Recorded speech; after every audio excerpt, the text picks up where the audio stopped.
kronologi kejadian ini. Kenapa sebabnya? Supaya jadi pelajaran buat semuanya, ya. Jadi yang pertama pelajarannya, jangan timbul dalam hati kita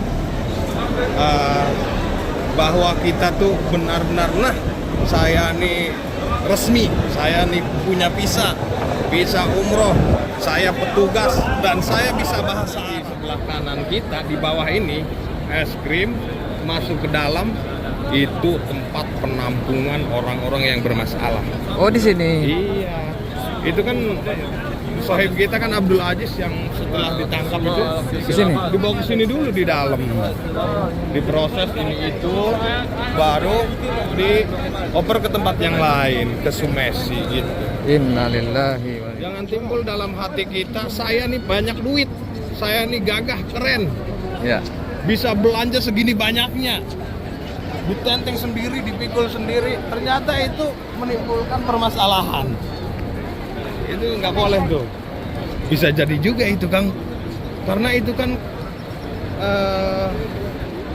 pasalnya permasalahan itu tuh karena jemaah dianggap jualan karena bawa barang belanjaan yang banyak gitu. Bayangin 100 biji sejadah itu pada saat itu dibawa oleh salah satu jemaah. Jadi polisi mengiranya bahwa jemaah itu sedang berjualan. Oh gitu. Ya Allah. Dan mirisnya lagi 5 orang jemaah plus 1 orang mutawif tidak bisa nunjukin identitas yang sebenarnya yang dibutuhkan oleh para petugas. Ramadan tahun ini kalau kita nggak boleh bagiin takjil sembarangan Di di Masjid Haram. Pelataran Haram ini. Iya, harus ada tempatnya. Oh. Dan itu juga kena masalah juga kalau kita bagiin takjil sembarangan. Semuanya kita kembali lagi kepada qadarullah gitu. Apapun yang terjadi, insya Allah, Karena kalau Allah menghendaki, kalau Allah tidak menghendaki, akan mudah dan gampang saja terjadi apapun itu, resiko, konsekuensi dan seperti inilah suasana kota Mekah detik-detik menjelang mau buka puasa, kondisi para jamaah seperti ini. Subhanallah. Pengen ke sana.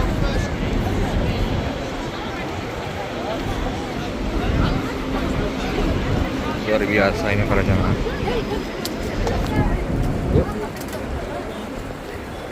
Assalamualaikum warahmatullahi wabarakatuh. Ahlan wa sahlan, marhaban di syahri Ramadan. Di video kali ini saya akan berbagi kepada seluruh umat muslimin dimanapun saja berada. Saya akan berangkat berjalan ke Masjidil Haram bersama dengan El Bahar. Assalamualaikum warahmatullahi wabarakatuh. Dan Bagaimana? sama Kang Deddy sekarang sedang mau bukber di Masjidil Haram sambil apa kan? Ceritain kronologis kejadian yang dialami oleh sahib kita, ya Ya, nggak? teman kita. Bagaimana nih? Jadi memang kita dapat izin dari sahib kita untuk mengungkap fakta kronologi kejadian ini. Kenapa sebabnya? Supaya jadi pelajaran buat semuanya, ya. Jadi yang pertama pelajarannya, jangan timbul dalam hati kita bahwa kita tuh benar-benar, nah saya nih resmi, saya nih punya visa umroh, saya petugas, dan saya bisa bahasa Arab. Itu ada apa ini pertama? Sebentar. Oh, bagiin takjil. Oh.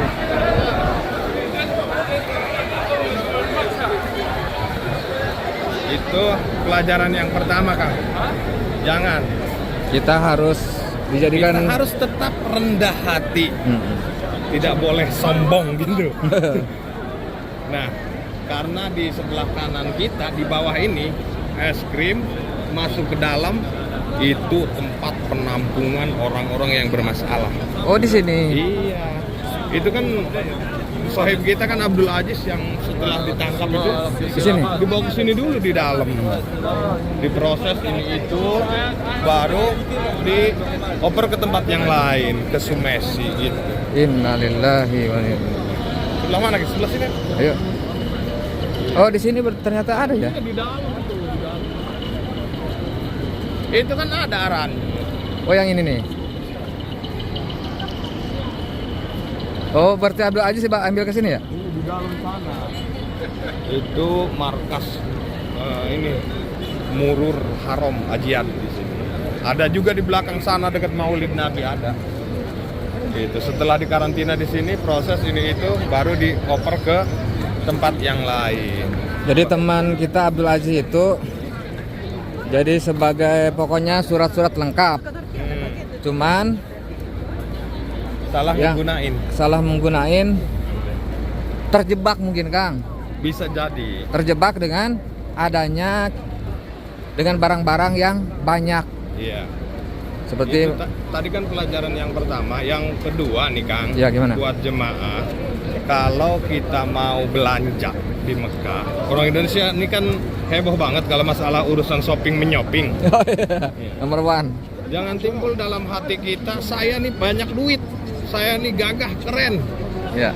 bisa belanja segini banyaknya, ditenteng sendiri, dipikul sendiri. Ternyata itu menimbulkan permasalahan. Itu nggak boleh tuh. Bisa jadi juga itu Kang, karena itu kan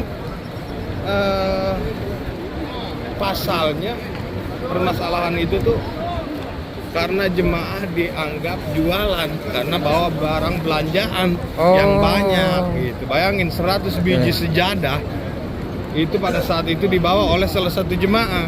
Jadi polisi mengiranya bahwa jemaah itu sedang berjualan. Oh gitu. Ya Allah. Dan mirisnya lagi 5 orang jemaah plus 1 orang mutawif tidak bisa nunjukin identitas yang sebenarnya yang dibutuhkan oleh para petugas, begitu. Ya. Jadi yang ketiga Kang, Ya, gimana? ketika kita memang bahasa Arab itu benar-benar diperlukan dan dibutuhkan kalau kita kerja seperti itu. Ya. Tapi ada tempat, waktu dan posisinya di mana bahasa Arab itu harus benar-benar kita gunakan. Dan sebaliknya ada juga waktu dan tempat alokasinya juga bahasa Arab itu tidak boleh kita gunakan. Nah, di saat seperti itu, Kang.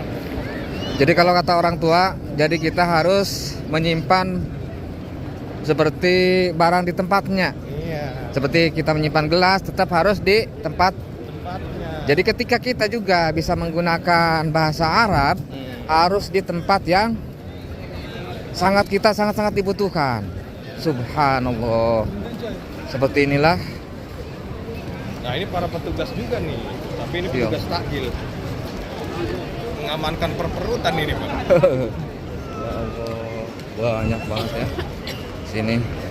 Tulis saja di kolom komentar di bawah yang betul-betul rindu melihat suasana kota Mekah menjelang buka puasa. Ya Allah, ya Rabbi. Sampaikan ke sana. Saya tadi dari sana. Masya Allah Kang, rame banget.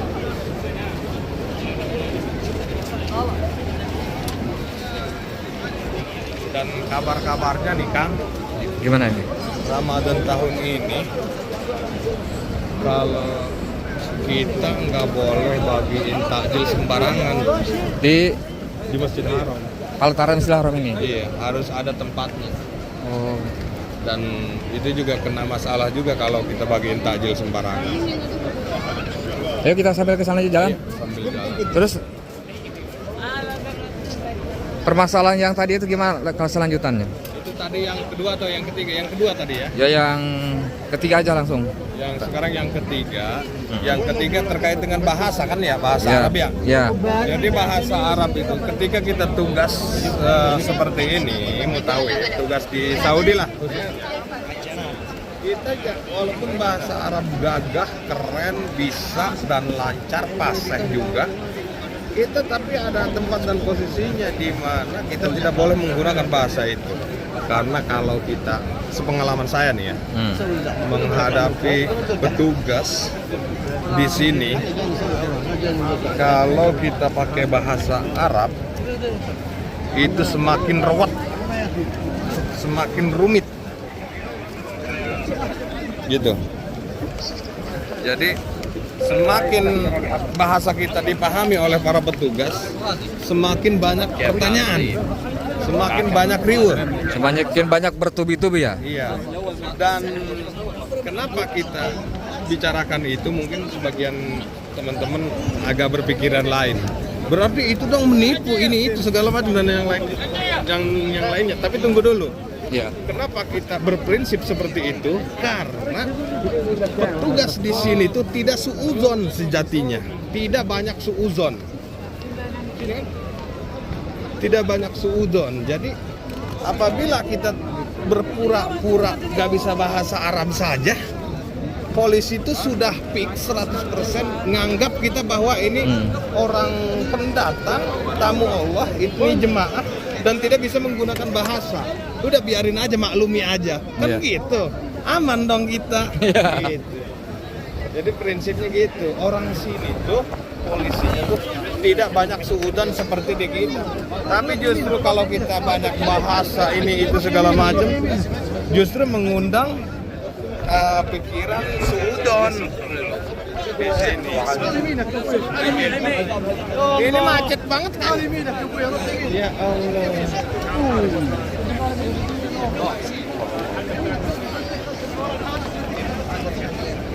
Seperti ini. Jadi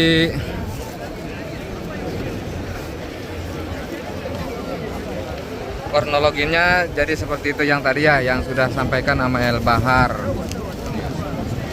Karena Kang gini Kang, kalau kita sudah masuk di ranah itu, dampaknya itu kita deportasi 10 tahun udah bisa kesini lagi. Mau umroh, apalagi mau haji, mau apapun itu, gitu.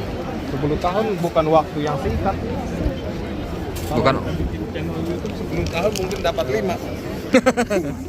bukan onceng-onceng, itu luar biasa. Semuanya kita kembali lagi kepada qadarullah gitu. Apapun yang terjadi, insya Allah.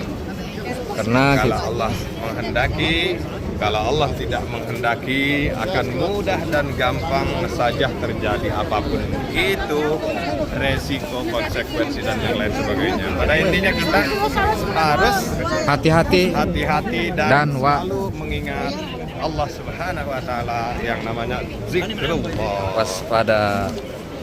Karena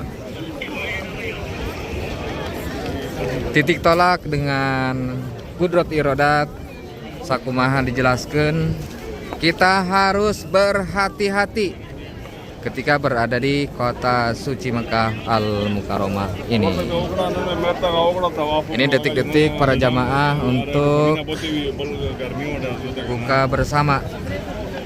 Ada yang mau masuk ke dalam Masjidil Haram, ada sebagian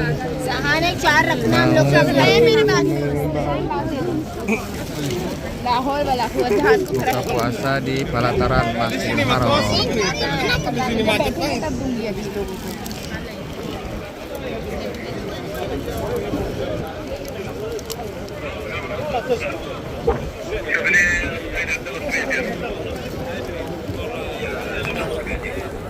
Oke, itulah tadi teman-teman semuanya yang sudah sampaikan tentang perjalanan kronologi yang tadi yang sudah sampaikan. Semoga bermanfaat, semoga dosa nyontek teman-teman semuanya bisa berada di sini, bisa melaksanakan ibadah haji dan ibadah umroh.